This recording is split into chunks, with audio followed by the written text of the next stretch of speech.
You see them at Starbucks, and then you see them being made online, and you think to yourself, I can make cake pops too. You watch a ton of video tutorials, and you even buy a book all about cake pops. You go to make your first batch of cake pops, and then it all goes wrong. Let me be the first to tell you that cake pops are incredibly difficult to make. There are even some seasoned, experienced cake artists that will not take orders for cake pops. In this video, I'm breaking down the 5 reasons why cake pops are so hard to make so that you don't feel alone. Correct, you are not crazy. So let's get into it. Number 1, cake pops are tedious to make.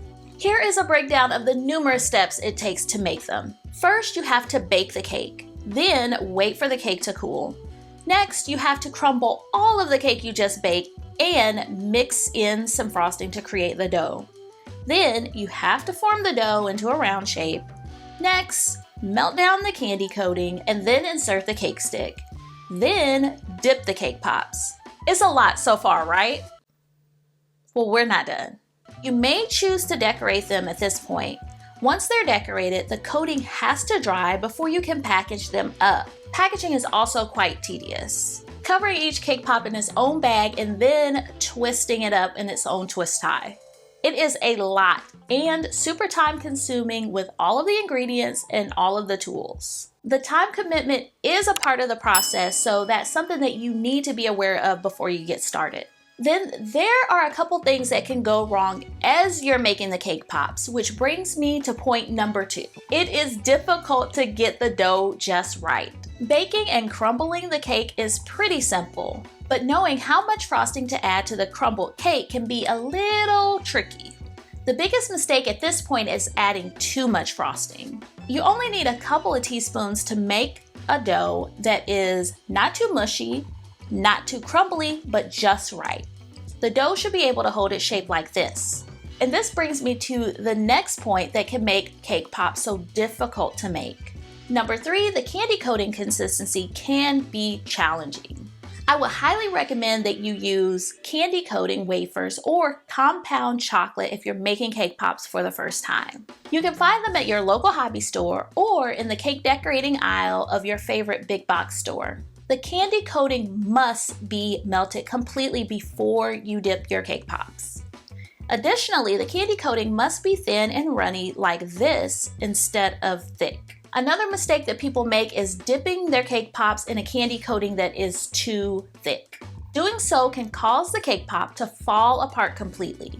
By the way, if you're learning something helpful or enjoying this video, be sure to hit the like button below and consider subscribing to my channel where I have tons of videos like this. If the cake pop does survive the dip, the coated cake pop can look very lumpy, so be careful of this pitfall. The next thing that makes cake pops so difficult is number 4, knowing how to store cake pops.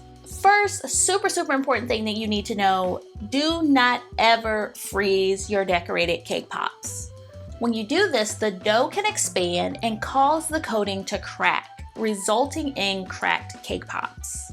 It's best to leave your cake pops at room temperature or in a cool refrigerator and not a cold refrigerator. Second, you'll always want to place your cake pops in a sturdy container. Don't store them in boxes made of flimsy cardboard. If you're planning to gift your cake pops or deliver them in a box, only use corrugated cardboard cake boxes with sturdy bottoms to do so. Third storage tip, don't stack your cake pops too high on top of each other in the box. This can crush the cake pops below. Try staggering them in a box and only stacking them about too high. I like to use sheet cake boxes to store my cake pops to give them a little bit more space in the box. The number 5 reason why cake pops can be so difficult to make is there can be a lot of confusion around how they will be displayed or presented. One question few people stop to ask is whether the cake pops will be displayed right side up or upside down. If the cake pops are meant to be displayed right side up, the next question would be, will there be a cake pop holder? In what container will these cake pops be placed? Who is responsible for providing this container? All in all, it can get really messy if this information is not communicated. For cake pops displayed upside down, it's good to know where they will be and on what kind of surface the cake pops will sit. If you still want to give cake pops a try, check out this video where I troubleshoot the most common cake pop mistakes. Be sure to like and share this video if you enjoyed it, and as always, thanks for watching.